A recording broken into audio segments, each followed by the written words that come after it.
आज बात करेंगे कामसूत्र जैसी बनी फिल्म पौरुषपुर की, जिसकी कहानी तो बनाई गई कामसूत्र और उत्सव फिल्म के आधारशिला पर, लेकिन शायद वो पूरी हो पाई है या फिर नहीं हो पाई है, ये आपको मुकम्मल करना है। पौरुषपुर की कहानी शुरू होती है एक कामुक सीन से, जिसमें एक महिला किसी गैर मर्द के साथ शारीरिक संबंध बनाती है और फिर लाल लिबास में लिपटी महिलाएं आती हैं और उस महिला को पौरुषपुर ले जाती हैं, जहां उनके रिश्तेदार द्वारा उनकी बलि दी जाती है।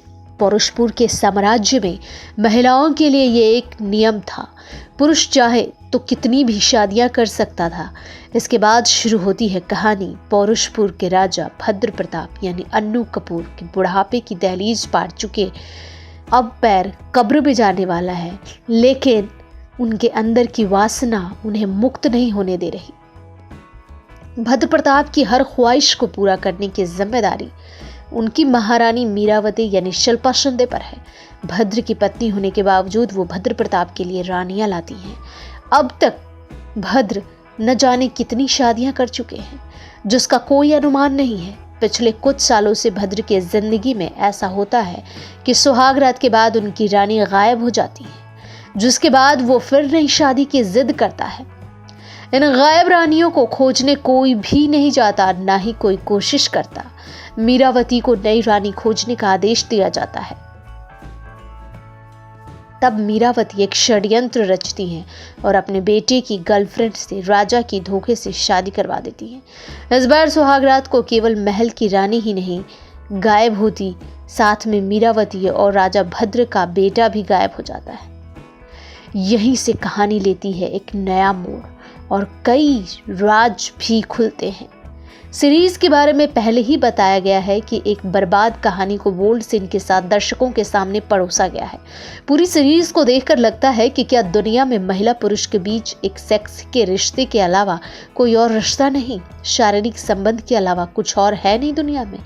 सीरीज के हर किरदार की पहली जरूरत केवल वासना है। ये सब प्रश्नवाचक है, एक सवाल।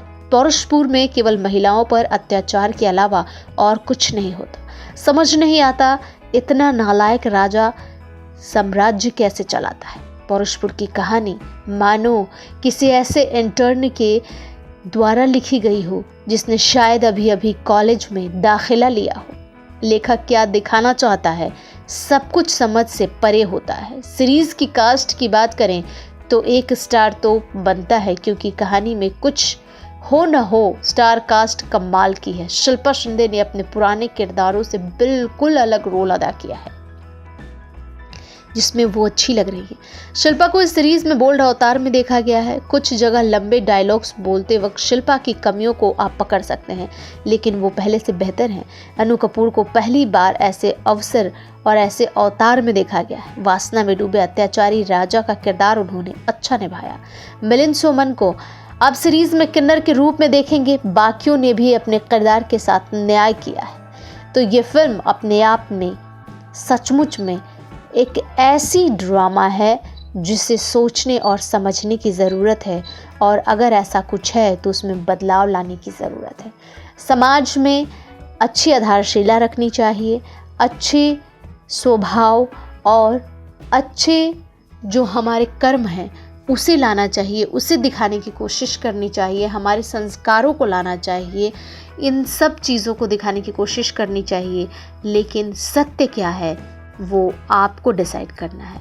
तो जल्दी से ढेर सारे मैसेज टाइप कीजिए और हमें बहुत सारे कमेंट करके बताइए कि वाकई में ये फिल्म आपको कैसी लगी। देखते रहिए बिग स्क्रीन, सब्सक्राइब कीजिए और बेल आइकन दबाइए।